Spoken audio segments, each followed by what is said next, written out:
दोस्तों नमस्कार। बहुत सारे कमेंट्स आ रहे थे कि मैग्लोडाइन के बारे में बताइए सर, कंप्लीट जानकारी।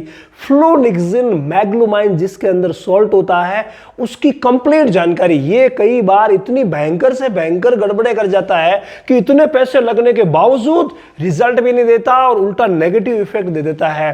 किस वजह से? जानकारी की कमी की वजह से। अगर आपको इस इंजेक्शन के बारे में कंप्लीट जानकारी होगी तो कभी भी कोई गलती आप अपने पशु के साथ नहीं करवा पाएंगे। ये जो वीडियो है वो पशुपालकों के लिए सिर्फ जानकारी के लिए है। विशेष ध्यान रखिए, कभी भी इंजेक्शन का इस्तेमाल पशु चिकित्सक के बगैर मत करवाइएगा। हमारा उद्देश्य है आप लोगों को जानकारी देना। तो देखिए यहां पर मैग्लोडाइन जो कि ये जो इंजेक्शन आप देख पा रहे हैं विरबैक कंपनी का है और ये कुछ इस तरीके का दिखता है। विरबैक एंटी इन्फ्लामेटरी, ऊपर साफ लिखा हुआ है कि साहब ये एंटी इन्फ्लामेटरी है, यानी सूजन को दूर करने वाला इंजेक्शन है। और सॉल्ट कौन सा है? फ्लोनिक्सिन मैग्लोमाइन सॉल्ट है, जो कि एक प्रकार का NSAID है। ये क्या है थोड़ा सा मैं लिख भी दूं आपको याद रह जाएगा। ये एक प्रकार का NSAID है, मतलब non steroidal anti inflammatory drug है। एंटी इन्फ्लामेटरी तो है लेकिन नॉन स्टेरॉइडल है, यानी स्टेरॉइड वाली नहीं है, कोई नुकसान ये नहीं करेगी। इसके अलावा क्या लिखा है साहब कि एंटी इन्फ्लामेटरी तो है ही है, साथ में ये एनाल्जेसिक भी है। पहले हम वो बातें करेंगे जो कंपनी कह रही है, फिर हम वो बातें करेंगे जो कंपनी नहीं कह रही है कि साहब कौन कौन सी चीजें हैं जहां कहां इस्तेमाल करना है और कहां पर नहीं करना है। सारी की सारी डिटेलिंग हम साथ साथ करते रहेंगे, ठीक है। तो देखिए एंटी इन्फ्लामेटरी यानी सूजन को दूर करने वाला, एनाल्जेसिक यानी दर्द को दूर करने वाला। तो नंबर 1 सूजन दूर होगी, नंबर 2 दर्द दूर होगा, नंबर 3 एंटीपायरेटिक भी है साहब, यानी ये बुखार को भी दूर करेगा। तो नॉर्मली अगर देखें तो ये दर्द, सूजन और बुखार का इंजेक्शन है।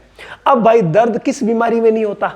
सभी में होता है। सूजन भी बहुत सारी बीमारियों में आती है, तो बुखार भी बहुत सारी बीमारियों में आता है।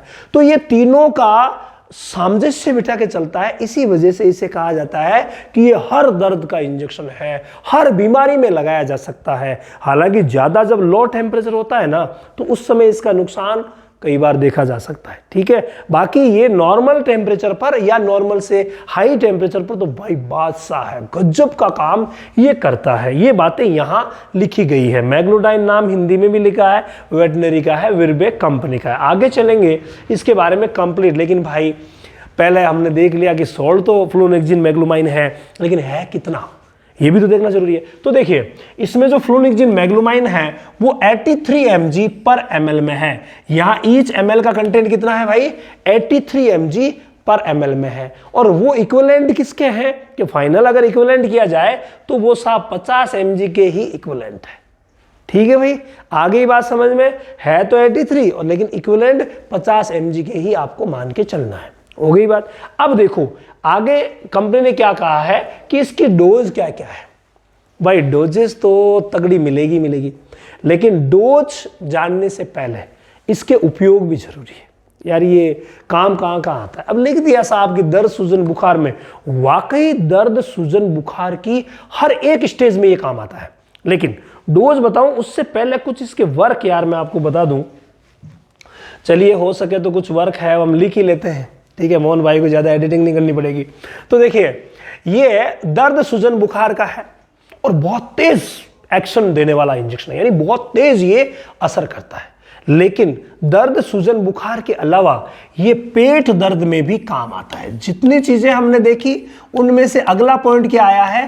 पेट दर्द। और विशेष तौर से अगर हम देखें ना तो घोड़ों में तो पेट दर्द का यही इंजेक्शन है, यानी जो घोड़े हैं उन घोड़ों में तो पेट दर्द का इंजेक्शन, घोड़ा घोड़ी में तो प्रमुख इंजेक्शन है, बहुत अच्छा वर्क करता है। लेकिन गाय भैंस में भी जब भी मान लीजिए आफरा आ गया और आफरे के साथ अगर पेट दर्द है, देखो आफरा आया और आफरे के साथ पेट दर्द हो गया, ठीक है। या मान लीजिए दस्त हुई और दस्त के साथ पेट दर्द हो गया। लेकिन दस्त का एक बात याद रखिएगा, दस्त हुई, एसिडोसिस हुआ, एल्कलोसिस हुआ, ऐसी बीमारियां जिनमें कि डिहाइड्रेशन हो, ये एक नया वर्ड आया है डिहाइड्रेशन, और डिहाइड्रेशन क्या होता है? डिहाइड्रेशन का मतलब होता है खून में पानी की कमी।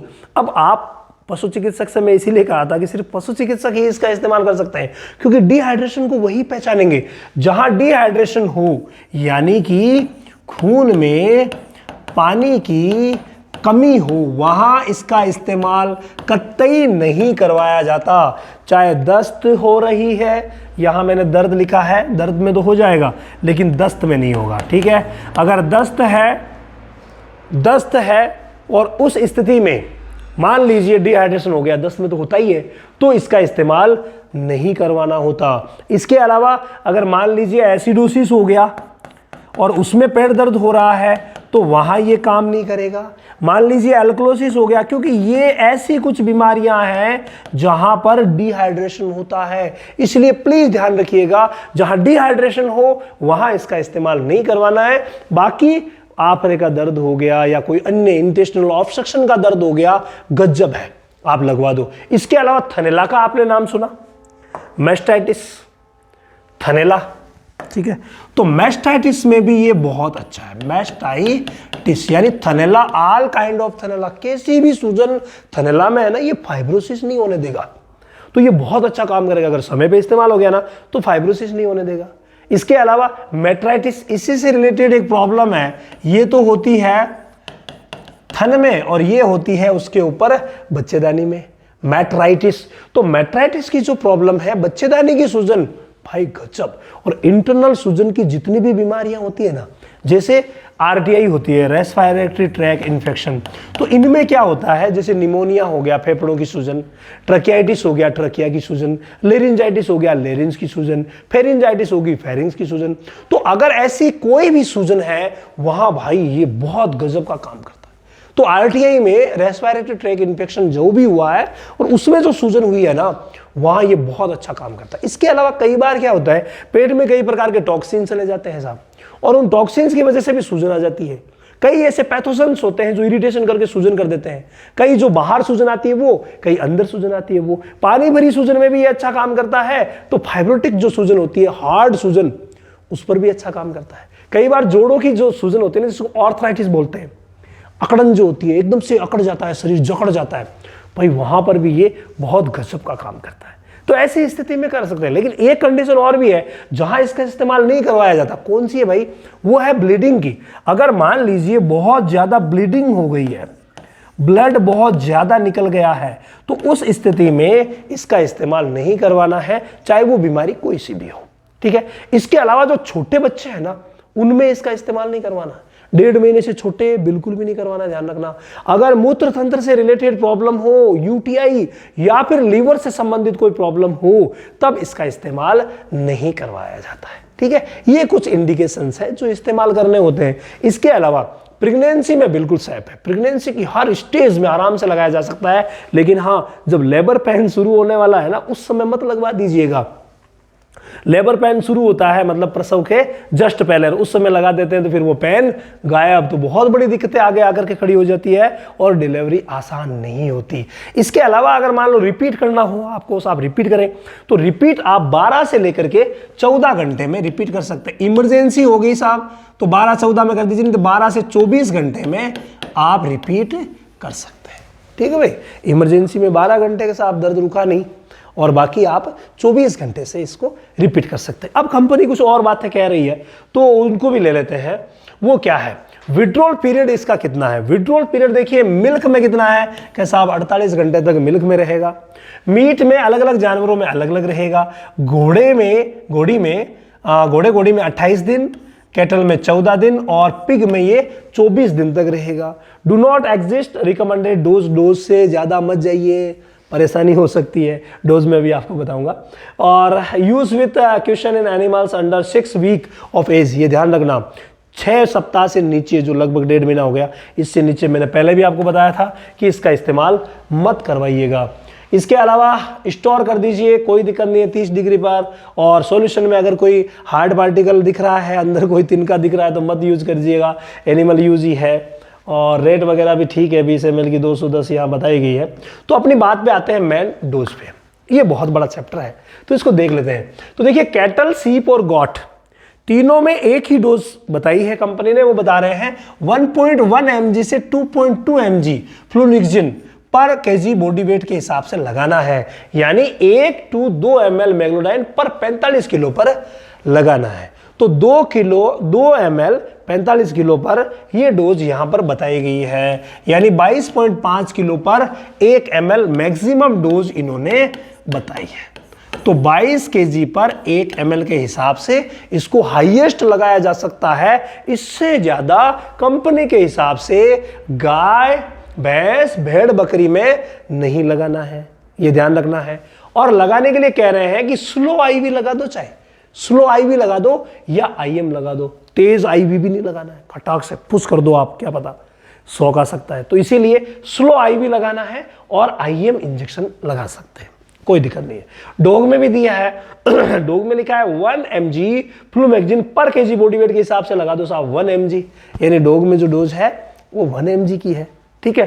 तो 1 mg के हिसाब से स्लो आईवी या आईएम लगा सकते हैं। कैमल में 1.1 से 2.2 mg पर केजी बॉडी वेट के हिसाब से दिया है, लेकिन ये कह रहे हैं वही slow IV slow IM IM लगा सकते हैं। यहां पर भी आईवी आईएम है, यहां पर भी, अभी तक सब सेम है। अब देखो हॉर्स में क्या आया है। हॉर्स में 1.1 mg फ्लूनिक्सिन मैग्लोमाइन पर केजी बॉडी वेट के हिसाब से आप लगा सकते हैं, यानी 1 ml पर 45 केजी है, वो ध्यान रखना, ये विशेष वेट के हिसाब से स्लो आईवी इंजेक्शन लगा सकते हैं once daily up to 3 to 5 day, यानी दिन में एक बार लगा दीजिए। यहां पर क्या है, हॉर्स में दिन में एक ही बार लिखा है, हालांकि लिखा सबके लिए ही दिन में एक ही बार है, लेकिन इन इमरजेंसी 12 घंटे से रिपीट किया जा सकता है, बाकी 24 घंटे में एक बार इन्होंने लिखा है कि once daily up to 3 to 5 days, 3 से 5 दिन तक लगा सकते हैं। पिक का भी दे दिया इन्होंने 1 mg to 2 mg flunixin per kg body weight given by subcut और स्लो आईवी। तो पिग में कैसा है, कैसा अब सबकट है। अब पिग फार्मिंग की ट्रेनिंग जल्दी ही हमारे रामावत एनिमल ऐप पर शुरू हो गई है भाई। हम लोग गॉट की ट्रेनिंग दे रहे हैं, डॉग की ट्रेनिंग दे रहे हैं, और जो जितने भी हमारे वेटनरी स्टूडेंट्स हैं, जो फील्ड वर्कर भी हैं, उनको हम हर महीने की 21 तारीख से सेशन शुरू होता है। इसके अलावा जो प्रैक्टिशनर हब है वो तो 4 चांद लग रही है, उस पर इतनी भारी ज्वाइनिंग्स कुछ ही दिनों में हुई है, क्योंकि उस पर हम क्या कर रहे हैं, उस पर हमारा सारा का सारा निचोड़ डाल रहे हैं। वहां लाइव क्लासेस भी डाल रहे हैं, तो वहां पर केसेस वगैरह जो भी है उनको किस तरीके से हैंडल करना है, यानी सब कुछ बहुत ही कम खर्च में वहां पर ओनली ऐप के खर्च में मिल जाता है। तो प्रैक्टिशनर हब ज्वाइन करके और बहुत सारे लोग जो है वो लाभान्वित हो रहे हैं। रेगुलरली उस पर 1-2 केसेस और हर केस की डिटेल, कौन सा हुआ, किस बीमारी कैसे हुई, क्या क्या करना चाहिए था, क्या क्या हुआ, क्यों हुआ, सब चीजें वहां पर दी जाती है। और लाइव भी होता है जहां सारे के सारे क्वेश्चंस पुटअप किए जाते हैं। तो ये सब चलता है, तो आप भी वहां ज्वाइन कर सकते हैं। मैग्लोडाइन से रिलेटेड अगर कोई बात छूट गई है, लंबा चौड़ा हो गया, तो आप जरूर कमेंट कीजिएगा, मैं आपको शॉर्ट वीडियो के माध्यम से जरूर बताऊंगा।